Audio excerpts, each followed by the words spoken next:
জ্বালাই দিছে। আমার অফিসে 800 মানুষের স্টাফ, শুধু মানুষের পা ধরতে বাকি ছিল যে টেলিভিশনটারে জ্বালায় না। ভালো নেই তৌহিদ আফ্রিদি।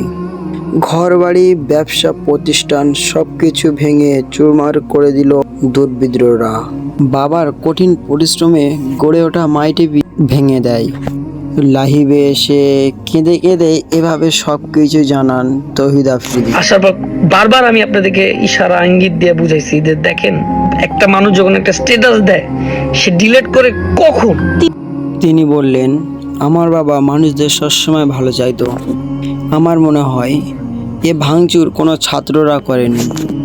আমাকে কেউ বিশ্বাস করাতে পারবে না এগুলো ছাত্রদের কাজ, এগুলো হচ্ছে সন্ত্রাসদের কাজ।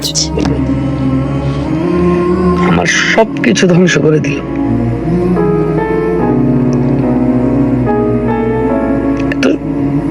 মাই টিভির গেটটা খুলে যেই আসতো আমার কাছে দেখা হইতো আমার সাথে, খালি হাতে বিদায় দিতাম না।